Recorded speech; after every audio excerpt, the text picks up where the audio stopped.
man that's volunteered for many, many years to further your liberty in Oklahoma. We are fortunate to have a man that's dedicated his time and effort to expand our liberty. He is up at the legislature every day that the legislature is in session, volunteering his time. So we want to welcome Don Spencer, our president of OK2A. Yeah. Thank you, Wayne. How's your liberty today? Isn't it nice to know you can come into a community peacefully, speak freely, carry a firearm without having to ask government for permission to do so, and gather together? Yeah, like they say where I'm from, that doesn't suck. That's the way it's supposed to be. That's right.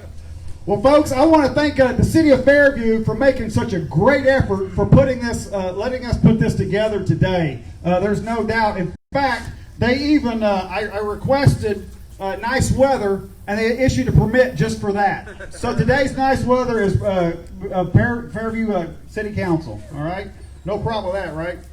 Now then, I'm sorry, I lost my notes here. Okay. What brought us here, and I'm not going to spend a lot of time on it, I'm going to make it very brief, but I tell you what, OK2A, as you've already heard, is liberty driven, and so when we notice or given to our attention that a liberty may have had a infringement upon it, we try to get involved in a peaceful, polite way, and I want to tell you very quickly, the Fairview, Oklahoma City Council, City Attorney, Chief of Police, I want to thank them for working together today to make sure this could come together. And also today we're going to make sure all liberties are respected and moving forward, and there's a great effort to do that. But before we do that, I want to do this. We've got the highest law enforcement officer right here you need to be concerned about, and that is Sheriff Darren Reeves. I want to thank him for being here today. I'm going to invite him to come up and say just a few words with us. But folks, big warm welcome for Sheriff Reeves. Sheriff?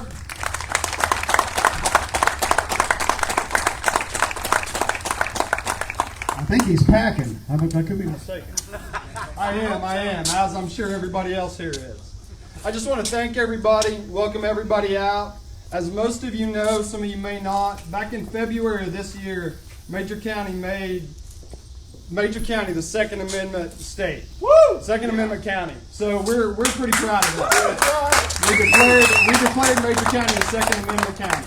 We were one of the first ones, I believe the first one in Northwest Oklahoma to do that. Good for you guys. So I thank everybody for coming out today. Welcome you guys. We have a lot of garage sales going on, so definitely get out and visit some of that and enjoy Fairview. All right. Thank you, sir. Thank you, Sheriff. All right. No doubt about it. Also, I want to thank the helper today, too, from the Chamber of Commerce, Jennifer Silcott. I don't know if I've seen her here yet or not, but I want to make sure it's pointed out we appreciate her help also. At this time, and like I mentioned earlier, OK2A working with the City Council and to, without any question, to make sure to reaffirm we have rights and the city and the people can expect that to take place in this time. So I've got Vice Mayor Shane Bodie here to read the resolution that the city passed, I believe it was last week. I believe that is. And you can tell he is so enthusiastic to be here. He said, I'm not really much of a public speaker guy. Well, you got elected, so how'd that happen? So come on, sir, right here. Glad everybody could come today. Thank you.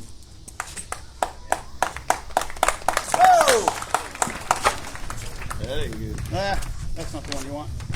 That's all we need right there. That's the one you want right there. All right. I'm not going to read this word for word because you don't need it. What you want to hear is the main gist of what we said, and that is that we are passing this resolution, 2020-8, to reaffirm our commitment to the First and Second Amendments. Now, the reason it was phrased that way is because we never lost that commitment. We've always had it. There are circumstances that came up at a certain point that may have not looked too good. But that commitment has never wavered. So we're here today with you to help support those two. And I appreciate all of you. All right. Thank you, sir, and we appreciate the city council's efforts and everything that they've done. Very good communication. I look forward to working with them in anything we would have to in the future, for sure. Also, I want to make sure, before I forget, City Manager Jerry Eubanks. I want to thank also the Chief of Police, Dan Smith. You guys have done an awesome job and really appreciate everything you've done here today. So you just mail me that $5 check whenever you get a chance there. Just kidding. Just kidding. Okay. Let's do this. Everyone got a ticket? We're going to give something away. We tend to do this. Uh-oh, where's my bucket of tickets? Oh, here it comes. Here it comes. Wayne Hill. See, this guy is on the ball. This guy's on the ball. All right. Where is my list of stuff? I'm sorry? Okay, let's go with this. Everybody got a ticket ready? We're going to read the last 3 digits.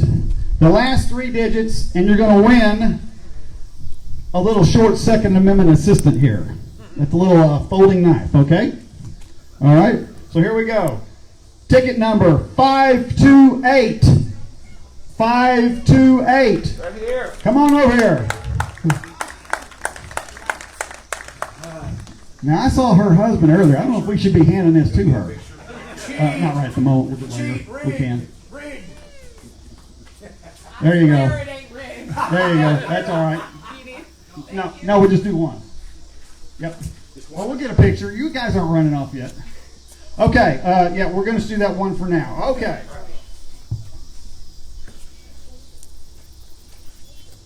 Okay, also, like Wayne had talked earlier, the Oklahoma Second Amendment Association, I want to make it clear to a lot of people, we are not merely a gun organization. We are a liberty organization that realizes it may take guns to maintain that liberty. Yeah. And we do not fall back from that at all in one bit. Also in this, like it was described earlier, we have a working relationship with the state legislature to make sure that we've had over 130 positive changes in state law to return your rights that should have never been taken away. In assistance with that today, I want to thank your state senator, Casey Murdoch. Folks, that guy is a hawk for your rights. There is no doubt about it. And also State Representative Carl Newton, who also authored legislation last year and got it passed and signed so that a person who is a legal resident could obtain a handgun license in the state of Oklahoma, which had not been able to do before that. That was clarified. I want to thank those two gentlemen. You're very fortunate to have good representation, because if you didn't, we would be telling you about it. Boy, that's quiet. Seriously, folks, we would be telling you about it, okay? That's right. We're not a complicated group. We're not a complicated system. People that go up and maintain and keep their oath, we are all support behind them. And if they don't keep their oath, we will find someone that will. It is not complicated at all. It's very simple. And that is that's our dedication for you. Now, in keeping these things moving forward, today we actually have a state representative here who is actually current in office. This guy, this is some of those things that might annoy you, but last year, his first year in the state legislature, he was only the freshman of the year legislator.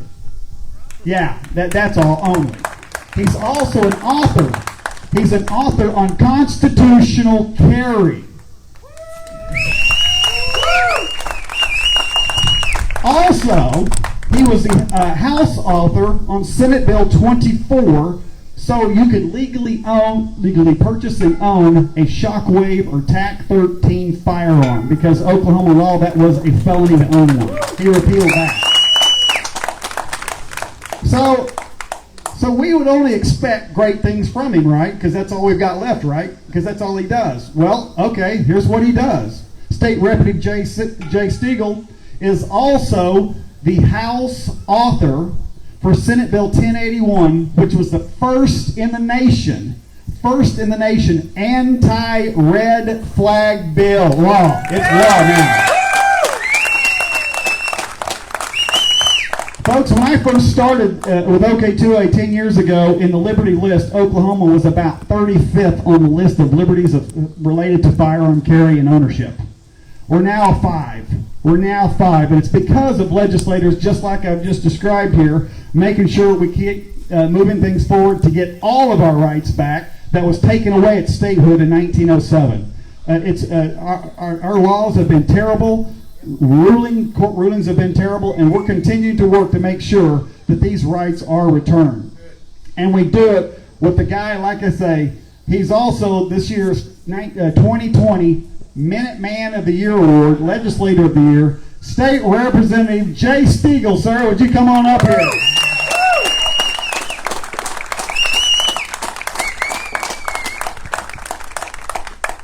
How you doing, sir? Glad you could make it today. I'm glad I could make it too. Thank you, Donnie.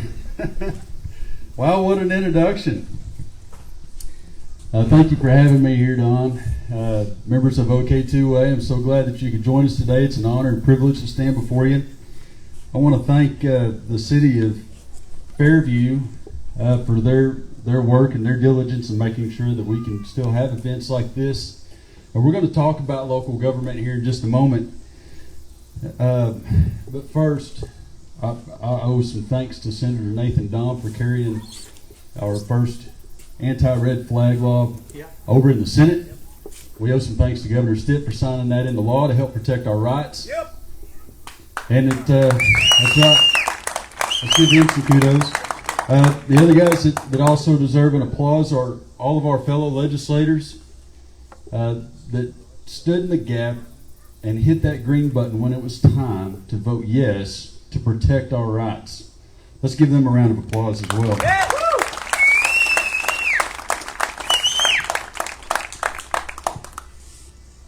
Folks, make no mistake. Our nation is under attack. Not just from forces beyond our boundaries, but from within. We see it at the federal level, we see it at the state level, and more we see it at the municipal level. Unless you're living under a rock, then it's going to be hard to ignore what's going on across our country as we watch these quote-unquote peaceful protesters burn our cities to the ground. And in the meantime, we have local government officials that are reaching for a power grab. They're stepping on our rights, the rights of our fellow Americans. It may not be happening right here. But when are we going to wake up and realize that right here could happen tomorrow? We have got to make a stand. No longer can we stand on the sidelines and pretend that things cannot happen where we are. Because I promise you, there's people in Portland, Oregon that thought the same thing. Yep. There's people in Wisconsin that thought the same thing. This will never happen in our state. There are people in downtown Oklahoma City that said we will never see groups like that in Oklahoma City because this is conservative America. And that may be true, but we have a big disadvantage. We have a nickname. We are called the silent majority. Friends, that is a problem. Yes, that's right. We cannot be silent anymore. We have to make a stand. We have to make our voices heard. We have to be involved. And that's why I'm so thankful that we have organizations like OK2A and people like Don that are up at the Capitol and many others. Where's David Luckett at? There we go, right there. And we've got folks here from Yukon as well. I saw him back over here. It's Chase. Good to see you, brother. We have got to have people just like every one of you to show up to these events to support those that are standing for your rights. It's going to take a team. It's going to take an organization. It's going to take a movement to take our country back. And it's going to take fellow patriots like yourself who were not afraid to stand and say, no more. Yep. That's right.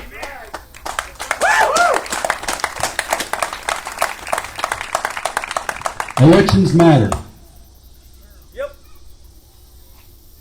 Believe me, elections matter. I'm finishing my first term at the House, and I'm running for a second term because we still have work to do.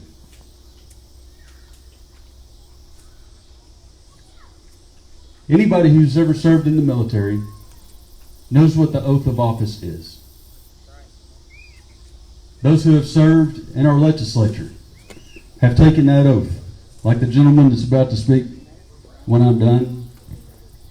And let me ask anybody else who's taken that oath of office, like our men in uniform back here, when does that oath expire? Never. Never. I've taken that oath 7 times in the last 24 years. With more than 22 years in the military service, took it multiple times. And let me tell you, friends, I take that oath of office extremely seriously. We have to. Our elected officials have one duty: to protect our rights. That duty is to support and defend our Constitution. That's right. Right. That's right. We vote on tax bills. That's a constitutional issue. When we take a look at the bills that we vote on at the House, I've got a litmus test that I run my votes through, and it looks something like this. Does this bill protect life, liberty, and property? If it does, I hit that green button. If it doesn't, I hit that red button. And we got friends like Don back here and Dan Fisher that know what that green and red button are. Thank you, sir. But for those that aren't able to come down on the floor and hit that red or green button, folks like what we have right here, those of you that are gathered with us today, we need you to be engaged. We need you to be engaged with your state elected officials. I heard a really nasty rumor one time that it only takes about 6 or 7 phone calls to change somebody's mind on a vote at the state capitol. Let that sink in. If you want to move your legislators, get engaged. Local elections matter. Does anybody remember a time in our history when being on the city council was so important? Make no mistake, they make very important decisions every day to run our local government. But has anybody thought about how long it's been since we thought, man, I've got to pay closer attention to this? Because we do. And I'm thankful that we have a city council here at Fairview that recognizes and supports our rights. They moved in the direction to support and defend your Constitution. Anybody that's been following the news knows that I've got my own battles at home. We can visit more about that later if you want. But as an elected official, not only did I take an oath to support and defend the Constitution, but I promised my constituents on their doorstep when I was running 2 years ago that I was going to point out and call out any kind of problems that I saw to help hold our other elected officials accountable and responsible for their actions. That's what I get paid to do. I will continue to perform the actions that I took an oath to support. I would love to have your support. And I encourage you to stay engaged at every level possible. Your local, your state, and your federal elected officials need to hear from you. When they no longer do their jobs, it is your duty to replace them. Friends, thank you for having me. What a beautiful day. I'm going to shut up because there's somebody that's got a lot more cool stuff here and a much better presentation than mine. And you're really going to enjoy this, I promise. God bless you. God bless Oklahoma. God bless the United States. Thank you for having me. Thank you, sir. You bet. Add him to your rock star list for your rights. There is no doubt about it. Now, since I like to keep things where they don't get too boring, let's give something else away. Got your ticket? Everybody got a ticket? I'm going to pull a ticket here. Here we go. You ready? And we're going to give away another Second Amendment item here. Oh, good. I see some eyes. Yeah, someone's got their eyes on it already. Here we go. The last three digits. You ready? The last three digits are 424. 424. 424. Come on. 424. There he is. Okay, that'll work. And no, we won't throw it to you. These aren't catching knives by any means. Okay. Come right on up. There you go. Up the front. There you go. I can come out here unless this thing starts schooling at me. There you go, sir. Thank you very much. Okay. Now, you've heard what some of OK2A does. Let me give you a rundown of what's going to transpire for next year. Everyone here, I hope you've heard of the Make My Day law. It's also known as the Castle Doctrine. The Castle Doctrine, which gives you absolute safety within your own home. OK2A worked to make sure that was expanded to a business, and then we worked again to make sure that was expanded to a place of worship. That you can expect absolute safety inside those structures. Quite simple. Anybody comes in, and even a remote threat, you have the right to defend yourself. Period. Well, that needs to be expanded again. The bill we have and what we're working on right now with Senate leadership at the moment, or Senate, is a bill to expand that castle doctrine not only from the structure of your home, but to the edge of your property.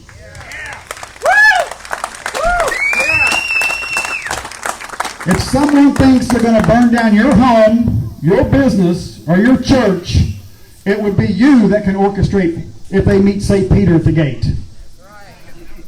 That can be you that will have the right to do that. We're going to clarify you will be able to defend property.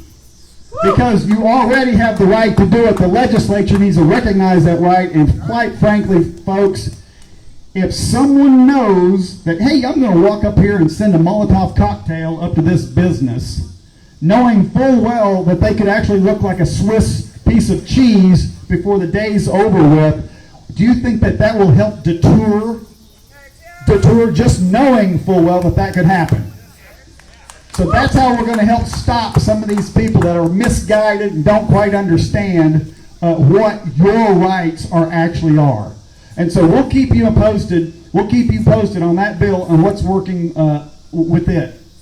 Also, we're going to clarify some other things in law.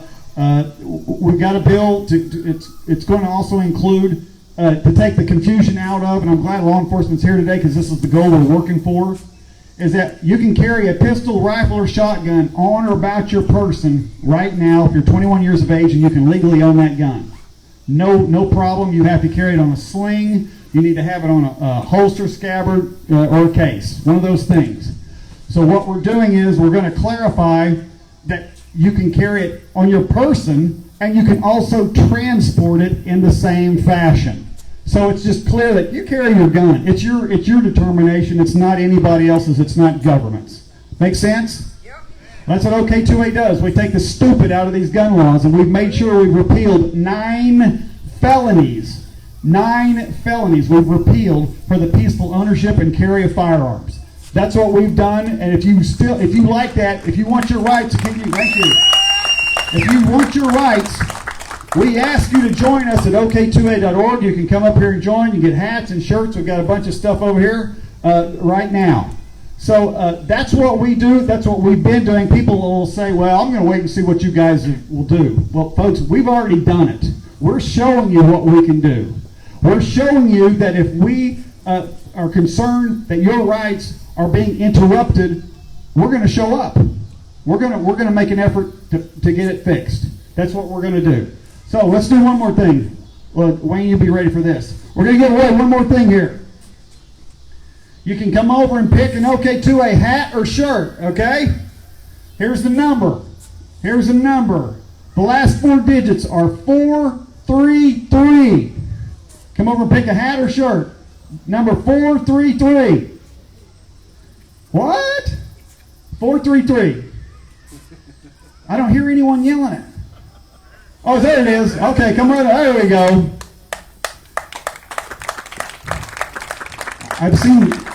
I've seen some pretty happy people, but for a free shirt. Okay, all right. Let's make hey Wayne. Let's make sure one of them get a hat and one of them get a shirt. Okay.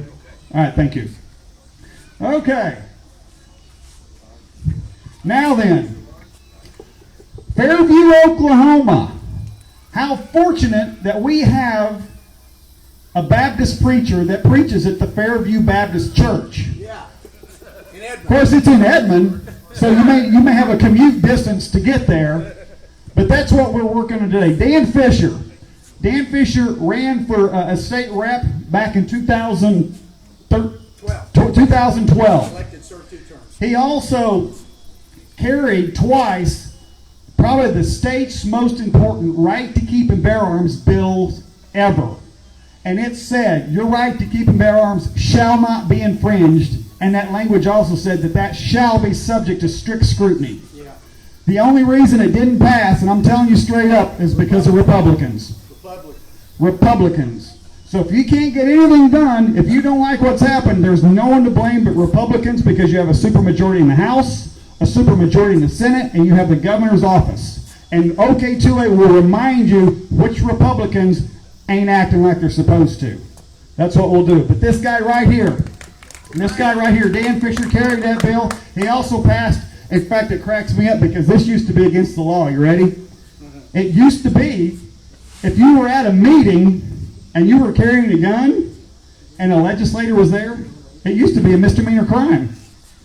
Dan said, yes, Don, that's really stupid. Let's fix that. And so he worked, and we made sure we got that repealed. Can you imagine that you'd have to worry if there was an elected official at an event, a meeting, and that you would have to disarm yourself? That's how stupid Oklahoma law is and some of the stuff we've worked on. So anyway, but today, Dan Fisher, this guy has got a collection of history. You will learn more today in his time presentation here than you probably learned in all of high school. And it is absolutely fascinating. So he's right here, former state representative, Pastor Dan Fisher. Thank you, buddy. You bet. Thank you. You bet. Thank you. Thank you so much for allowing me to come. It's an honor to be with you. Can everybody hear me okay? All right, good to see you. It's kind of a weird deal here. We're actually facing where there isn't anybody. So, you guys are all back around here. What are you jabbing at me? Oh, there you go. Hey, it is an honor to not only be in Fairview, but watching this stupidity on television. Aren't you glad you live in Oklahoma? Yeah. Yeah. Man, I'm just glad I'm an Oklahoman, because those people in Washington and Oregon and California, they're just idiots. I mean, they're just total idiots. I was doing the Black Robe, and I'll tell you a little bit about that in just a moment, over in northern Idaho. We were at a place called Coeur d'Alene. And just a week before we were there, Antifa said they were going to come and burn up the town. So 1,000 of the citizens showed up, armed just like you are today. And Antifa sent one of their spies on a motorcycle, and he met some of those guys. They said, we would advise you to tell your fellows, you might want to just stay out of here. And Antifa said, oops, and they didn't come to Coeur d'Alene, Idaho. So I thought that was pretty cool. Yeah. Notice they're only doing this where sissies live that don't carry guns. Have you noticed that? They have jellyback governors. They have spineless mayors. They're all Marxists, and they need to be replaced. Now, let me say something about guys like Jay and Don and all of you who have served. Thank you so much for serving. When I was in the legislature, I got to where I voted no so much, Jay, I just held my finger down on the red button. I never lifted it up. It's just no, no, no, no, and no. Because typically the junk that makes it to the vote is nonsense. And I was going to run unopposed my third term, so I tell people even I can win a race like that. I didn't have an opponent. But I decided that pastoring and traveling around doing the Black Road presentation actually got more good done. So I decided not to run for the third term, Jay. So my hat's off to you for going ahead and stepping up for a second term, because I know what a cesspool and swamp that mess is. I mean, it's hard to believe here in Oklahoma that our legislature is a fraud, but it is. I want you to know that the majority of Republicans who are there are liars and frauds. Now, there are a few who are not. Now, I know when they come to your door, they tell you all the stuff you want to hear. They have all the right cliches. They tell you all about, I'm for gun rights, I'm for the life of the preborn, I'm all of this. But I'm telling you, behind the closed door meetings and when the curtains are drawn, they kill most every bill that you would want them to vote for. They kill them. They use secret procedures that only people in the legislature even know about or can even understand. And they vote for those things when they're on the floor where you can go see it. You know, you can watch the videoed sessions of the House and the Senate.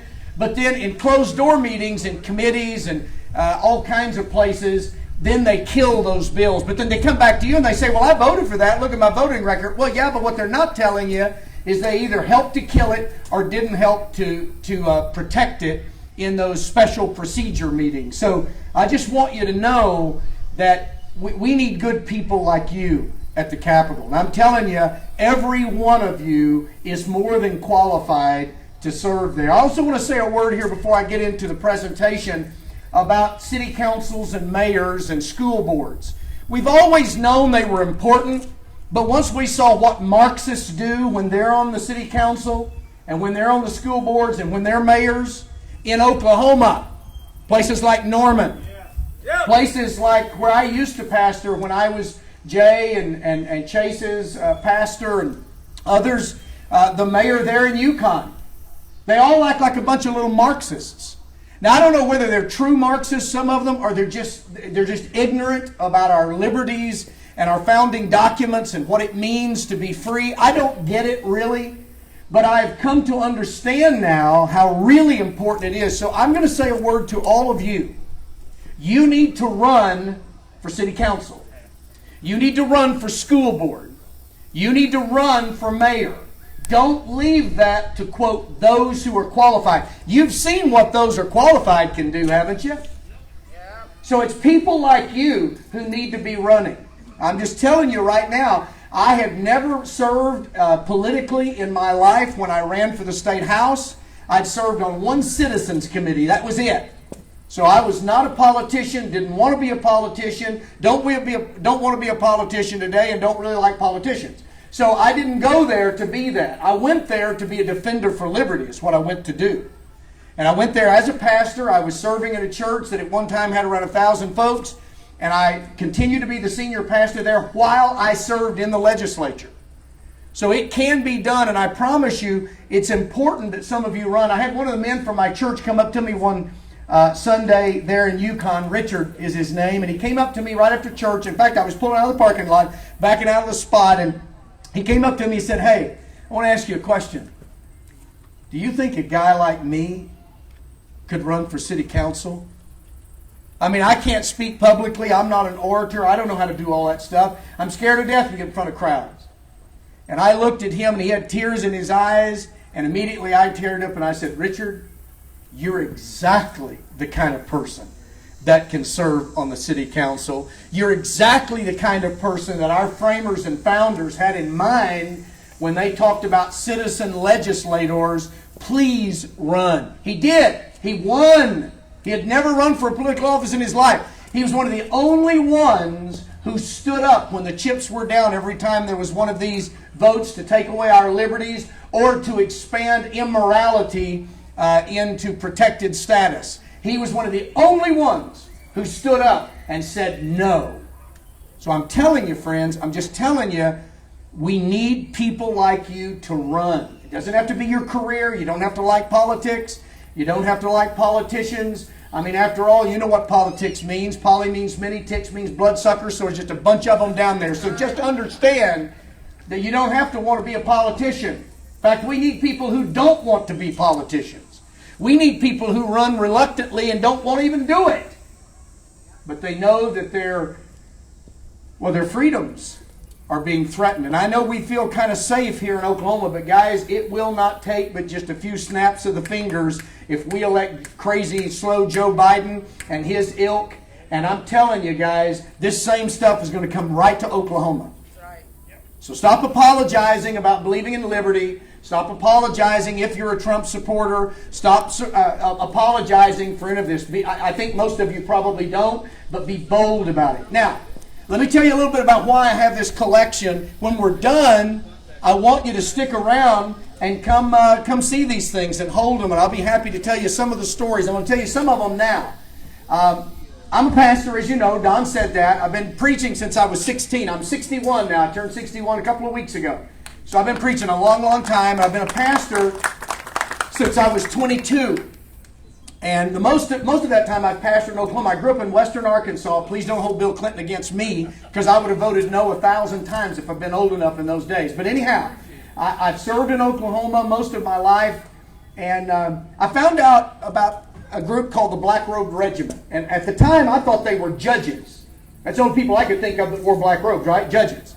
I found out they were the preachers of the 18th century. Now, I'm well aware of the fact that if you go back in history, most preachers used to preach in black robes. A few still do today, but most preachers don't. But there was a time when all preachers preached in black robes. It didn't matter whether you were Baptist or Presbyterian or Lutheran or Congregational.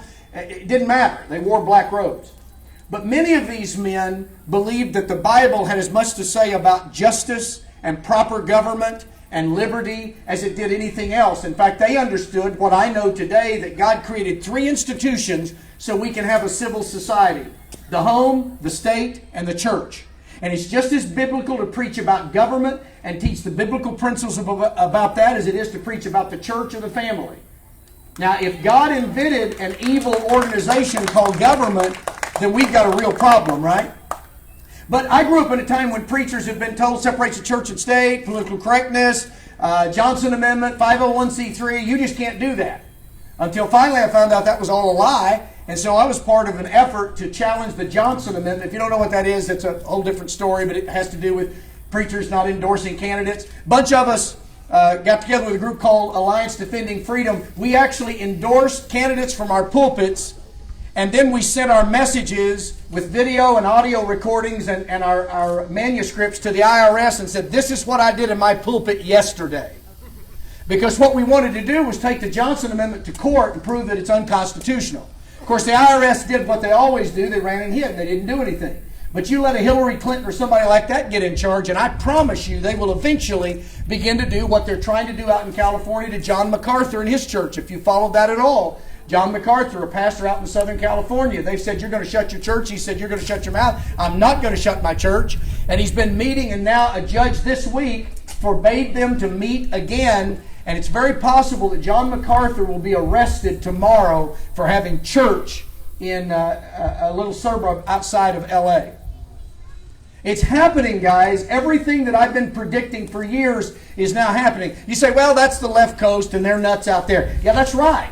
But if you notice, think back 20, 25 years, the nutty stuff they were doing on the left coast has now gone right through Oklahoma and to the other side of the country. So I'm telling you, this is going on. So I've been a pastor engaged for years while I ran for office. So I found out about these black robe guys, and I found out that they recruited the men of their churches, and many of them let them off to the battlefield. And these preachers led these guys and fought. Many of the preachers died fighting for liberty.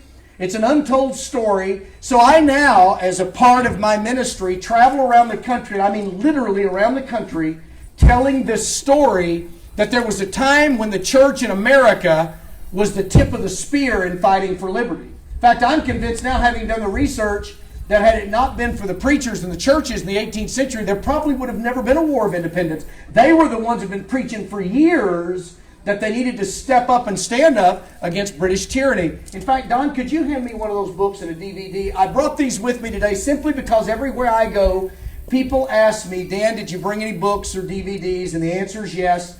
But I've written this book, and I spent 2 years while I was actually running for the legislature, so I've got great timing. I really planned my life out well. But I did the research. This book tells the story. We got the DVD of it, and I also just released a book about the proper understanding of Romans 13, 1 through 5, which preachers have used for years to tell you you've got to knuckle under the government no matter what. Because Paul said it in Romans 13. That's not what Paul said in Romans 13.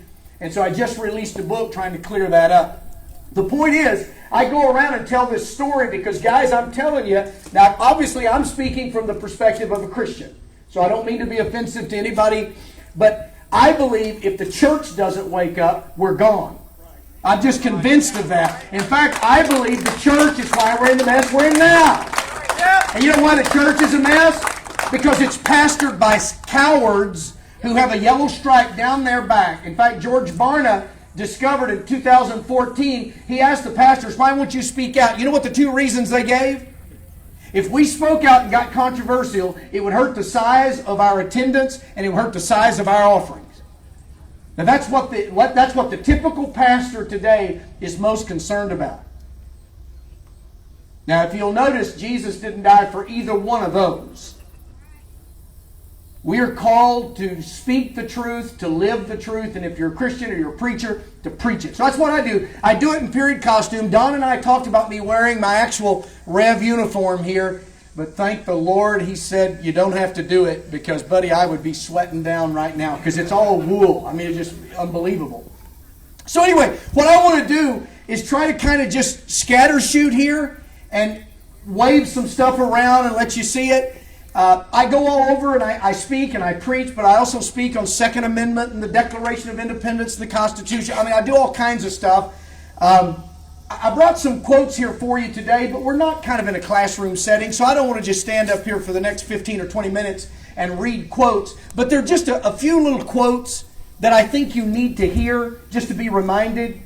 You know, this thing all started with arms and the freedom to bear arms. I mean, it all started there. You understand, you can't find a beginning spot, but April the 19th, 1775 is when the Lexington Minutemen made their stand. And those were the official first shots of our War of Independence. By the way, did you know that the Lexington Minutemen were trained and led by a preacher and a deacon? Yeah, in fact, when Paul Revere made his famous ride on the night of April the 18th, yelling, "The regulars are out, the regulars are coming," he wouldn't have called them British, because he was an Englishman. That'd be like us saying about our military, the Americans are coming. I mean, we are Americans. So he's yelling, "The regulars are coming." You know where he rode to when he got to Lexington, Massachusetts? He rode to the preacher's house, Jonas Clark. You know why? Because Samuel Adams and John Hancock were staying with Jonas Clark that night. Jonas Clark was the preacher with the help of a deacon who was a veteran of the French and Indian War named John Parker, who had been training the men of Lexington and the surrounding community how to fight together as soldiers. They were calling themselves Minutemen. They were doing this all over New England. So here Paul Revere rides to the preacher's house. So the next day, do you know where they take their stand? Today it's called Lexington Green. I lead tours there all the time. You know what it actually was? It was the churchyard of Jonas Clark's church. Now think about this. The first shots fired at Lexington, the War of Independence, April the 19th, 1775, were fired by Americans led by a preacher and a deacon in the churchyard. Now that's Lexington, Massachusetts. Later that day in Concord, same thing. All of that. So there's a rich history here that I don't have time to go into all of that. If I'm ever doing the Black Robe presentation anywhere near where you can drive to it and see it, I know this sounds a little presumptuous, and I don't mean to be doing that. You need to come see it. It's an hour long, and I'm telling you guys, you will hear a part of our history that you have never heard. I had never heard it. I've lived the majority of my life. Didn't know any of this stuff. Now I want you to listen to Thomas Jefferson. He said, "Laws that forbid the carrying of arms disarm only those who are neither inclined nor determined to commit crimes. Such laws make things worse for the assaulted and better for the assailants. They serve rather to encourage than to prevent homicides. For an unarmed man may be attacked with greater confidence than an armed man." Now such was the thinking of the framers in 1776 all the way up 1787 and the writing of our Constitution and the Constitutional Convention and all of that. I've got so many cool things here to say in quotes, and I'm going to dispense with that because what I would like to do, I'm going to go back and I'm going to close with a quote that I think you need to hear from Patrick Henry. But here's what I want to do. I'm going to tell you some of the stories of the Flintlocks that I have because, see, we're here today bearing arms because the men that I'm about to talk about bore these arms. These are not replicas. These are not unidentified. Every one of these, I know the name of the soldier who carried it. So let me just show some of them to you. And then when we're done, I want you to come back up here and I want you to hold these. I'm going to be out at the table. I've got some stuff with me. If you want to get the book or the DVD, that's fine. Okay, now all of you can't see it because of the speaker and all, but I'm holding up a musket that's called a Fowler because William Perkins owned this, and this was probably his goose gun. And if you look at a Fowler, the stock kind of slopes down like this. It's not a military flintlock, but he carried it. He carried this at the Battle of Bunker Hill. This was carried by a man named William Perkins. In fact, if you hold it later on and you look at the brass plate on the back side of the lock, if you turn it in the sunlight just right, you can see his name engraved on that brass plate. So this one is a 78 caliber.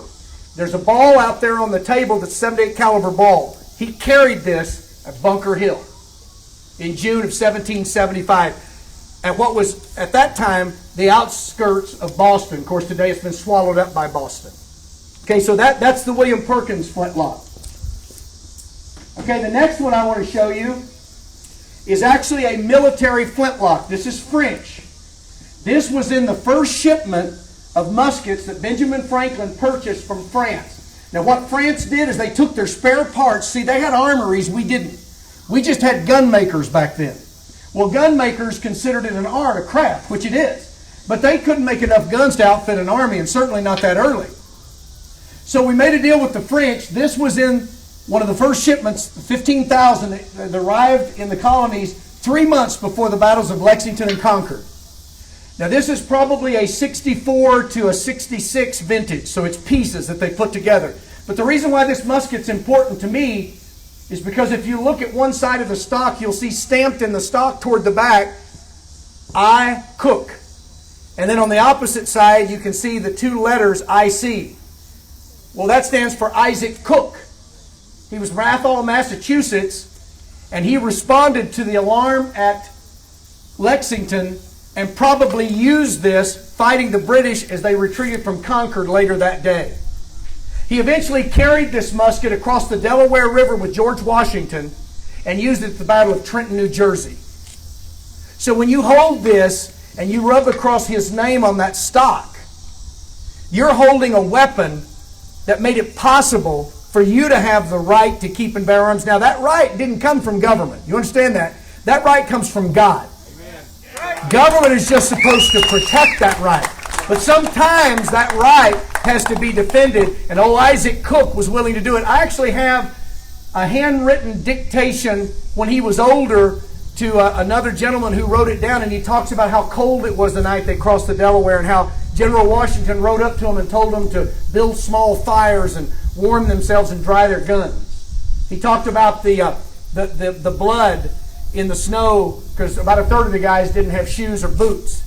And so their feet were cracked and cold, and they were leaving blood in the snow as they marched. Okay, so that's the Isaac Cook gun. On August the 6th, 1777, there was a battle in New York. It was fought at a place called Oriskany.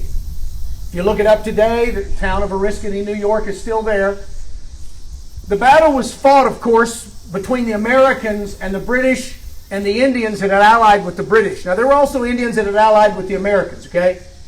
The American forces were ambushed and were caught out in the forest, and the Indians, of course, like to fight guerrilla style rather than lining up shoulder to shoulder and rank and file like the British did. And the Americans were caught off guard, and it was probably one of the bloodiest battles, one of the most brutal battles of the entire 8-year war, if you count all the way back from 1775 to 1783. Adam Miller was one of the soldiers who was captured. Now, here's what they were doing with most of these captured soldiers. The British would capture them, or the Indians, But the British took more prisoners than the Indians. Typically, the Indians would just kill the soldier there. The British would take these soldiers, these American soldiers, turn them over to the Indians would take them off and torture them to death. So Adam Miller was captured, and he was being led with some other guys by a British commander to be turned over to the Indians to be tortured to death. And in just a moment, I'll give you a little gruesome picture of what they would do. So one of Adam Miller's commanders, a colonel by the name of Bellinger, saw him, and he pulled out his flintlock pistol, and he fired, and he killed the British commander that was leading this group of captured soldiers. Well, in the melee, Adam Miller got away. And he went out back toward the battlefield, and he picked this musket up and fought for the rest of the day at the Battle of Oriskany, New York. When the battle was over, he sat down somewhere under a shade tree, maybe under a tent, and he carved A. Miller, Oriskany. Now, he misspelled it. He spelled it phonetically, like the Indians did. Oriskany is not spelled that way today, but you can see it's Oriskany, 1777. Every time I rub my hand on that carved name and date and place, it's like it just takes me all the way back. And I realize the kind of courage and the kind of commitment that these men had who carried these weapons. Now, I want to tell you something that he did during that fight. After he picked this musket up, he saw that one of his other commanders, a captain, had been captured. They had taken that captain, and to keep him from running away, the Indians had driven 2 bayonets. There's an old colonial bayonet out on that table. They'd driven 2 bayonets, one through each thigh, and pinned him to the ground so he couldn't get away. They were holding him there till they'd take him later and torture him to death. Adam Miller ran up with this flintlock and knocked a couple of those braves away and freed that captain and continued to fight the rest of the day at the Battle of Oriskany.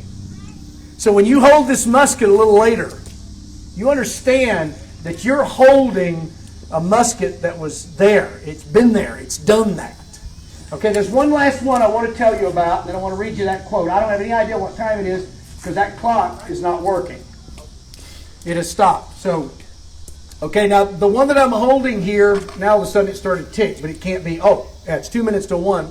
Dummy, look at your watch, stupid. Okay, anyway, this musket that I'm holding up is probably the best out of all of them because this musket was made by a man named Samuel Barrett. Samuel Barrett was a deacon in the church at Concord, Massachusetts. Samuel Barrett's uncle, Colonel James Barrett, owned a farm that sat on top of what today is called Barrett Hill. Now, if you've ever been there, Barrett Hill overlooks the Old North Bridge at Concord. If you know any of your history, you know that that's where the major clash of arms occurred at the Battle of Concord, Massachusetts. So, the colonial militia was gathered at Samuel Barrett's uncle's house. Samuel Barrett was a gun maker. In fact, most of his muskets now are incredibly rare and very valuable. When you look at this, it has S. Barrett at the top. Okay, so there's a connection to Concord and to the man who owned the farm, who was also a colonel in the Continental Army at the Battle of Concord, Massachusetts. But it goes deeper than that, because this musket then was either purchased or somehow procured by a soldier from New Hampshire named Jeremiah Kimball. And Jeremiah Kimball happened to be not a gun maker, but a cabinet maker. And so either sometime during the war or after the war, and I don't know when, he did all this scroll work on the stock. He put his name, and he put places where he had fought, including the Battle of Saratoga. So if you're familiar with our history, this musket was used at the Battle of Saratoga to beat Burgoyne, the British general. He also carved in Ticonderoga, 1776, because apparently he was there as well. On the top of the stock, you can see NHM, which stands for New Hampshire Militia, because Kimball was from New Hampshire. Now, all of these things that I'm holding here, to me, are invaluable pieces of our history that make it possible for us to have freedom of speech, freedom of religion, freedom to defend ourselves. Now, you know, if you've read any of the framers, that they didn't write the Second Amendment because they just come in from a deer hunt and they decided they wanted to make sure that their children and grandchildren and great-grandchildren could be free to hunt deer. No, they just come in from an 8-year war And they understood that to keep people free, you have to be able to fight tyrants. The reason the Second Amendment is there is not so we can shoot clay pigeons or to go deer hunting in a few weeks. That Second Amendment is there so you can stand up to tyranny if our government ever becomes tyrannous. And by the way, Thomas Jefferson in the Declaration said it could. And that's why he said, if your government ever does, read the Declaration, it's there, it is your right and responsibility to alter it, that means to fix it, abolish it, that means to wipe the slate clean and start over, or to throw it off. Now, if you wait till the throw it off level, that means that we've already been overrun by a tyranny. We're going to have to fight our way out of it. But that's the words that he penned in the Declaration. So when you hold these things, when you see these things, all of this comes to life. And all of these liberties were gained. And I don't have time to go into all those quotes. I got a ton of them. But let me read you one last quote. And then, Donna, I don't know how you're going to wrap this up, but I'll kind of carry this stuff out there. Chase, or somebody can help me, or Jay, or whoever's here. But I want to read you one quote from Patrick Henry. You know, he's the give me liberty or give me death guy. In fact, when I do the Black Robe presentation, I actually become people on stage. I act. And I become Peter Muhlenberg. Peter Muhlenberg was a preacher out of Pennsylvania who then preached in Virginia. And he served in the Virginia House of Burgesses with George Washington and Patrick Henry. In fact, it was George Washington and Patrick Henry that recommended Peter Muhlenberg be commissioned as a colonel to lead the 8th Virginia Regiment. So I become him on stage. If you go to the National Capitol in Washington, Muhlenberg is actually in the painting of the surrender of Cornwallis. That great big painting hangs in the rotunda. I lead tours there. I've pointed it out. But if you go to Statuary Hall and go into the crypt or the basement of the Capitol where many of the statues are, Peter Muhlenberg's statue is there. So he was there when Patrick Henry gave his famous speech at St. John's Episcopal Church, give me liberty or give me death. But I want you to listen to what Henry said about being on guard for liberty. I quote, he said this in the ratifying convention in Virginia on June the 5th, 1788. Guard with jealous attention the public liberty. Suspect everyone who approaches that jewel. You hear these words? Suspect everyone who approaches it. If one of these turkeys even starts talking about trifling with our liberties, he says, suspect them immediately. Unfortunately, nothing will preserve it, that means our liberties, but downright force. Whenever you give up that force, you are inevitably ruined. That's why we're here today. Because we're saying to Oklahoma, we're saying to Major County, not in an arrogant kind of vigilante, rebellious, anarchistic way. We're not saying it. We're saying to America, we are not going to give up that force. Because the moment you give up that force, you are, according to Patrick Henry, inevitably ruined. So thank you so much for your stand. A lot of stuff going on today in Fairview that you could be attending, but you're here. And I want to thank you for standing in the hot sun. Those of you who are in uniform, thank you so much. You know, Jay said something. Let me close with this. He said, you know, I took that oath of office. And he did. And he has taken it to serve in our military. But you know, really, every one of us has taken that oath of office. Do you know who the militia is according to the framers? Us. Every one of us has taken that oath to defend liberty. And it is our job to do it no matter the cost.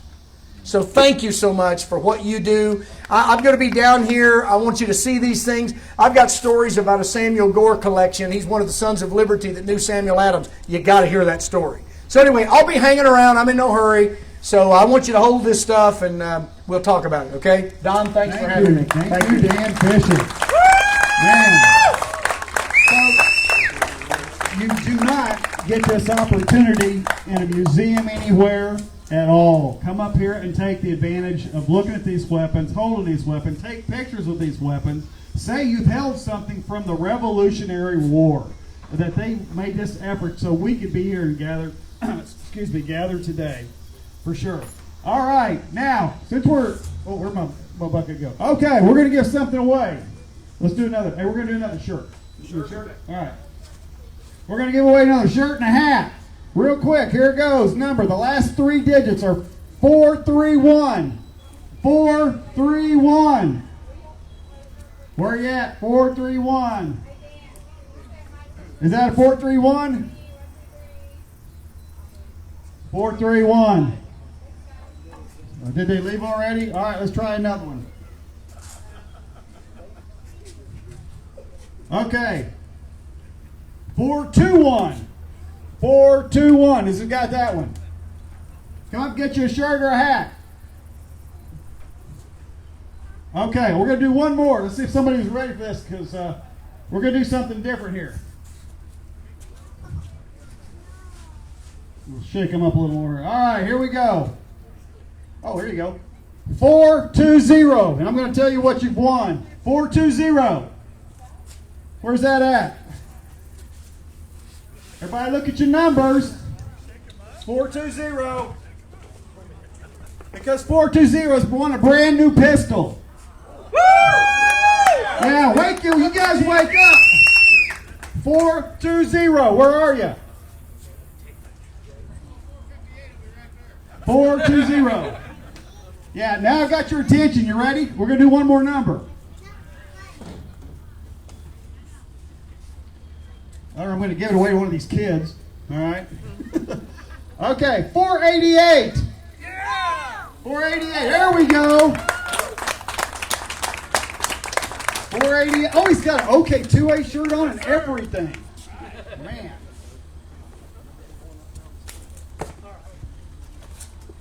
Well, folks, that's what happens when you come to the OK2A meeting. You get stuff, you learn stuff. Oh, I'm right here? Right here? Okay. You get right on up here, sir. Right on up here.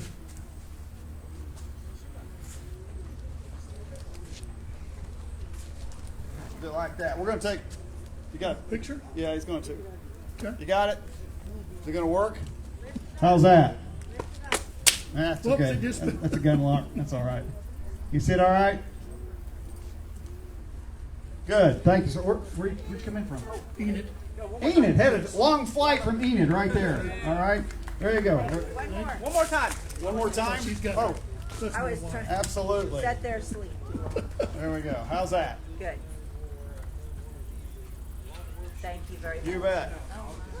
What kind of day is it if you don't give away an image that actually helps support our liberty? That's for sure. Now, those of you that own and carry guns, there's one thing that happens quite often to me as president of OK2A, and I get a desperate call from someone asking for help because they've been involved in a self-defense action and they need help. And I'm not the person you call. You need to call your attorney if you need help. You say, well, I don't have an attorney. Well, this is how this works, folks. If you can imagine going to the grocery store, you come out and all of a sudden you're being attacked by 2 or 3 thugs, and you manage to survive that situation, but those 2 or 3 thugs are saying you attacked them, you're going to need help. You're going to need legal help. So I'm telling you right now, you can go to U.S. Law Shield. We actually have the representative right here. Robert, raise your hand. There he is. U.S. Law Shield. Folks, if you enjoy your liberty, make sure you have a legal defense ready. And with U.S. Law Shield, he can come up here, he can tell you what it runs, what else they'll do for you. But I'm telling you, folks, I don't go anywhere without U.S. Law Shield. Because you may survive the Self-Defense Act, but now you have to survive the legal act that can follow it. And there's been some crazy stuff happen in Oklahoma that you actually need to be prepared. So come over here and talk to U.S. Law Shield. They're here today. They're great supporters of OK2A. And they can help you with any questions you would have related to that, all right? All right.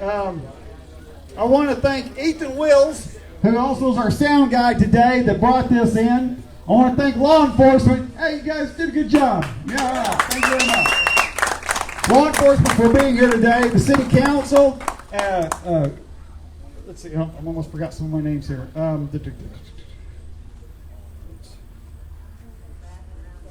Well, I'm sure. Oh, here we go. Yeah. Jerry Eubanks, Chief Dan Smith, Sheriff Jaron Reeves. Hey, you guys, thanks for making it here today. Thanks for making this possible. Make sure you come up here and take the advantage of holding and being around one of these firearms.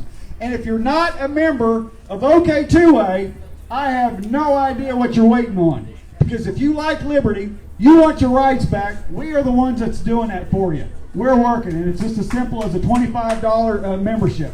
Facebook. Our chapter coordinators just have a stand. Yeah. All our OK2A chapter coordinators, stand up. Folks, these are the people that's really making it happen. Let me tell you. Well, there you go. Cheryl, Terry. There you go. Back here. We got back over here, hiding back over here behind you. There's always a coordinator in your flank. Have you noticed that? There may be something to that. Okay, well, folks, I cannot thank you enough. Facebook and YouTube. Yeah, join us on Facebook and on YouTube. For sure, you guys on Facebook and YouTube, thanks for hanging in here for this time. We actually dropped the camera a while ago, so that probably made someone seasick, I'm sure. So anyway, hey guys, we want to take time, say hello to everybody, come on up. Like say, look at these firearms, and everybody, let's have a good day. Ethan, or if you go ahead and play some music for us. Not too crazy. Thank you very much.